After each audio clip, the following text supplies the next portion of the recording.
जय हिंद दोस्तों, मैं साहिब सुमित कुमार आप सबका स्वागत करता हूं आपके अपने YouTube channel online study zone पर। तो आज हम लोग बात करने वाले हैं, जैसे कि बहुत से कैंडिडेट रहते हैं कि बहुत टाइम से तैयारी कर रहे होते हैं, बहुत सारे एग्जाम दे रखे होते हैं, लेकिन उसके बावजूद भी उनका जो है सिलेक्शन नहीं होता। कभी फाइनल में बाहर हो जाते हैं, कभी जो है क्या कहते हैं आपका जो है 1 नंबर से बाहर हो गए, 2 नंबर से बाहर हो गए। तो क्या क्या चीज़ें रहती है या क्या मेंटलिटी रहती है जो मतलब ऐसे इशूज़ क्रिएट होते हैं।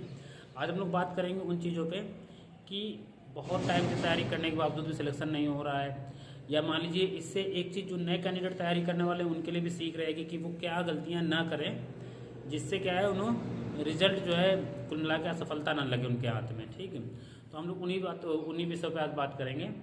देखिए, सबसे पहले क्या है, तैयारी करने वाले जो भी कैंडिडेट तैयारी करने वाले हैं, पहली बात तो आप क्या है कि कंपटीशन को समझो कि कंपटीशन है क्या चीज़।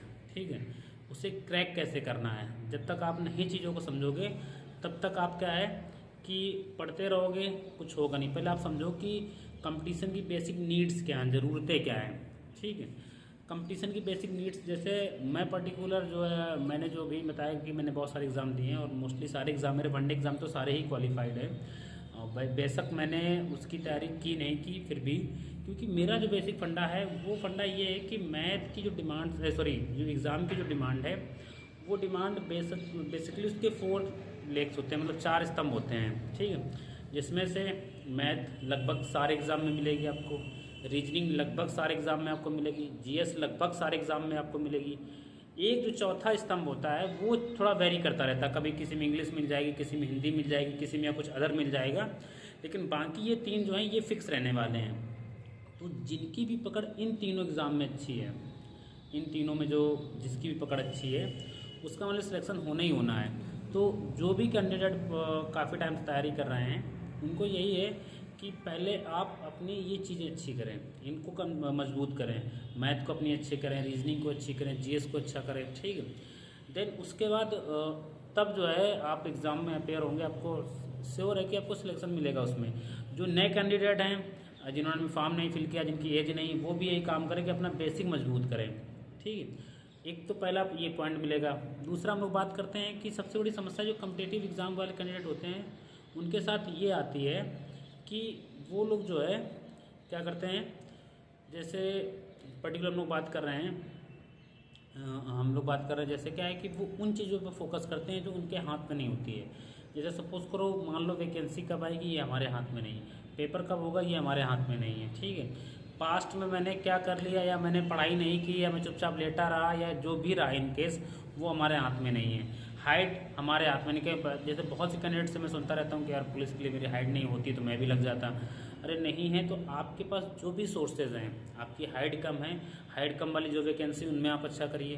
ठीक है, इसके बाद कैंडिडेट उन चीज़ों पे ही मैंने बताया कि फोकस ज़्यादा करता है जो उनके हाथ में नहीं होती चीज़ें। जैसे मैंने बताया मेरिट आपके हाथ में नहीं है, ठीक, कट ऑफ मतलब जो है वो आपके हाथ में नहीं है, वैकेंसी कब आएगी आपके हाथ में नहीं, एग्ज़ाम कब होगा आपके हाथ में नहीं है। ठीक है, इसके बाद पेपर हार्ड आएगा या सिंपल आएगा ये आपके हाथ में नहीं है। इसके बाद जो है पास्ट में जो भी गलतियाँ की वो आपके हाथ में नहीं है। आपके हाथ में जो चीज़ है उस पर काम करो, जो चीज़ आपके हाथ में नहीं है उसके बारे में सोचोगे, पास्ट के बारे में सोचते रहोगे कि मैं काश थोड़ी और मेहनत कर लेता तो चीज़ें हो जाती, नहीं हो पाएगा। उसमें वो चेंज नहीं कर सकते हो आप। आपके हाथ में जो चीज़ें, आपके हाथ में है तैयारी।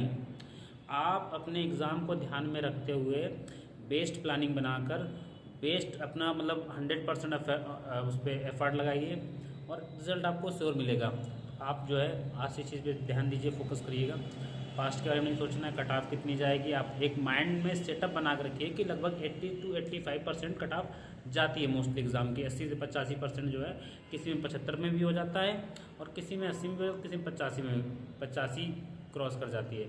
तो आपको माइंड में ये रखना है कि मुझे एग्ज़ाम के पर्पज़ से ये सिलेबस है, मुझे इसको अच्छे से लेवल से कवर करना है। ठीक है, और 80% या 85% या 90% मतलब मैक्सिमम टारगेट आपको लेके चलना है। आपके नंबर जितने ज़्यादा होंगे, आपका इन केस मान लीजिए कहीं माइनस मार्किंग, सॉरी कहीं जो क्या कहते हैं आपका नॉर्मलाइजेशन सिस्टम लागू है ना, कहीं अगर नॉर्मलाइजेशन में नंबर कम भी होते हैं तब भी आपका सिलेक्शन होना चाहिए। तो पहली तो ये हो गई कि आपको किस पे फोकस करना, जो चीज़ें आपके हाथ में हैं उन पे फोकस नहीं करना जो चीज़ आपके हाथ में नहीं है। दूसरा हम लोग बात करेंगे, जैसे बहुत से कैंडिडेट के पास एक्सक्यूज़ बहुत होते हैं। अगर हम कभी भी किसी भी एग्ज़ाम में फ़ेल हों तो हम क्रेडिट खुद को दें कि हमने कहीं ना कहीं गलतियाँ की होंगी। आप खुद से इमेजिन करो कि आपने पूरा अपना एफर्ट लगाया कि नहीं लगाया, ठीक है। हम लोग क्या करते हैं कि हम लोग के पास एक्सक्यूज़ बहुत होते हैं कि ड्यूटी बहुत थी, ये दिक्कत थी घर में, वो दिक्कत थी। देखिए एग्ज़ाम में सब चीज़ें नहीं चलती हैं। आपको अगर सिलेक्शन लेना है तो आपसे बहुत बुरी स्थिति में बहुत अच्छे लोग रिजल्ट दे रहे हैं, बहुत बुरी स्थिति में। मैंने बताया ना कि आपसे बहुत बुरी स्थिति में आपसे ज़्यादा काम करके लोग पढ़ाई कर रहे होंगे, आपसे ज़्यादा बुरी स्थिति उनकी फैमिली की हो सकती है, तब भी वो पढ़ाई कर रहे होंगे, तो वो निकल रहे होंगे।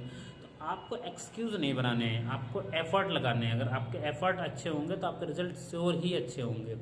तो दूसरी बात आपको ये याद रखनी है, एक्सक्यूज़ नहीं बनाने हैं। जैसे बहुत से लोग हाइट मेरी होती तो ये कर लेता, मेरे साथ ये होता तो मैं वो कर लेता। देखिए जो चीज़ें नहीं है उसके बारे में मत सोचो, आप एक्सक्यूज़ कम से कम रखो, एफर्ट ज़्यादा से ज़्यादा रखो। बहुत से लोगों में आपने सुना होगा कि एग्ज़ाम के पेपर के बाद वही कहते हैं कि 1 नंबर से रुक गया, 2 नंबर से रुक गया। देखो यहाँ फेल पास दो चीज़ें होती हैं, या तो आप फेल हैं या तो आप पास हैं, ठीक है। बीच में कुछ नहीं होता कि 1 नंबर से 2 रुक गए, 2 नंबर से रुक गए, या फाइनल कट ऑफ से बाहर हो गए।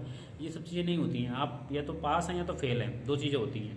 तो आप क्या है कि अगर फेल हैं तो खुद से उस चीज़ को रियलाइज़ करें, एनालिसिस करें कि कहाँ गलतियाँ थी, या मुझे क्या चीज़ें नहीं करनी चाहिए थी, या मुझे क्या चीज़ें करनी चाहिए थी, उन पे काम करें, ठीक है। दूसरा ये हो गया।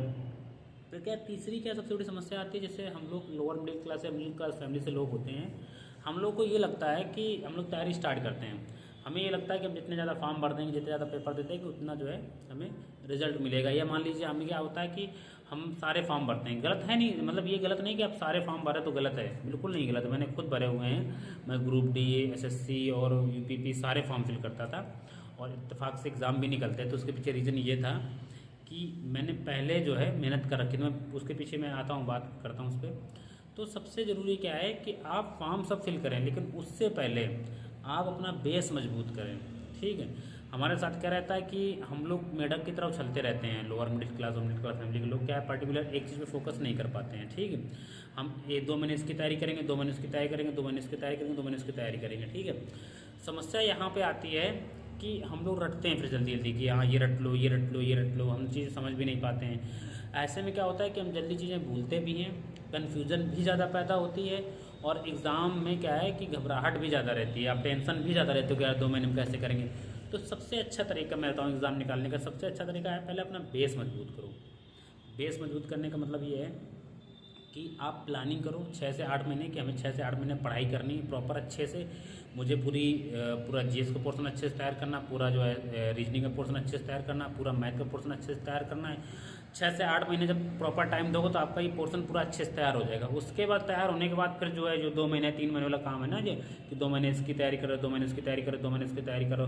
जब आपका बेस मजबूत हो जाएगा ना, तब आप में इसमें दिक्कत नहीं रहेगी कोई भी, तब आप जो है प्रॉपर आराम से कर सकते हैं, क्योंकि आपको जो बेस पे काम करना था वो आपने समझ के जान के सब अच्छे से कर लिया है, ठीक है। तो और सेकंड क्या होता है कि हम लोगों के साथ एक और समस्या रहती है सोर्सेज को लेकर। सोर्सेज कभी हम इससे पढ़ रहे हैं, कभी उससे पढ़ रहे हैं, कभी इससे पढ़ रहे हैं, कभी इस किताब कभी किसी ने बता दिया ये किताब पढ़ लो। हम लोग सोर्सेज में भी बड़ा पगलाए रहते हैं, ठीक है। तो सोर्सेज क्या है, लिमिटेड रखो। आप अपने सोर्सेज क्या करो, लिमिटेड रखो। मैंने जैसे भी बताया कि मैं जैसे जीएस का मैंने पोर्शन स्टार्ट किया है पॉलिटी से, आपके अभी से स्टार्ट किया है मैंने। तो क्या है कि मैं डेली लगभग जो है 1 या 2 क्लासेस मेरी डेली आएंगी। तो मेरी कोशिश ये रहेगी कि मैं फाउंडेशन आपका तैयार कर सकूँ इस चीज़ को लेकर। जैसे अगर मैंने पॉलिटी पढ़ा दी तो ये मान लीजिए पॉलिटी में फिर कोई भी आप एग्ज़ाम दीजिए, वन डे पॉलिटी के सवाल मोस्टली आपके फंस जाएंगे ये चीज़ें। तो आप उस चीज़ पे फोकस करो, अपना फाउंडेशन बेस अपना तैयार करो, अपनी प्लानिंग अच्छी रखो, प्लानिंग से काम करो। कभी कभी ये होता है कि हमने पहला चैप्टर तो 10 बार पढ़ लिया है, लास्ट वाला चैप्टर एक बार देखा भी नहीं है, तो ये भी नहीं होना चाहिए। इसलिए प्लानिंग बहुत ज़रूरी है। किसी भी एग्ज़ाम की तैयारी करो उसके बारे में पहले गहनता से जानो कि वो एग्ज़ाम का लेवल क्या रहता है, एग्ज़ाम का स्टेप क्या रहते हैं, सिलेक्शन प्रोसेस क्या रहता है, उसको जानो, उसके अकॉर्डिंग प्लानिंग बनाओ, उस पर काम करो। और ये भर्ती आने के बाद नहीं, उससे पहले भी करो आप, ठीक है। आगे हम लोग बात करते हैं इसमें। तीसरा हम लोग रहता है, हम लोग ने जो बताया फॉर्म भरने के लिए बताया ना कि ज़्यादा से ज़्यादा फॉर्म भरते हैं, पेपर देते हैं, तैयारी पे ज़्यादा फोकस नहीं करते हैं। तैयारी ज़्यादा करो, ज़्यादा से ज़्यादा पढ़ाई के बारे में सोचो कि ज़्यादा से ज़्यादा मैं सिलेबस कंप्लीट कर सकूं, और एग्ज़ाम के ओरिएंटेड, मतलब एग्ज़ाम से के रिगार्डिंग। फिर इसके बाद हम लोग बात करते हैं, देखिए एक समय आता है क्या होता है, हम जो मैं स्ट्रांगली बिलीव करता हूँ, एक होता है शांत काल, एक होता है युद्ध काल। जो मैं स्ट्रांगली बिलीव करता हूँ मतलब मेरा ये मानना है कि मेरा कोई एग्ज़ाम नहीं लगा हुआ है इस टाइम पे, मैं फ्री हूँ, मैं इस टाइम पे मेहनत करूँगा, दबा के मेहनत करूँगा, अच्छे से मेहनत करूँगा। और यही सबसे बड़ी समस्या आती है लोगों के साथ में, क्या है, एग्ज़ाम देने के बाद वो रिलैक्स मोड में चले जाते हैं।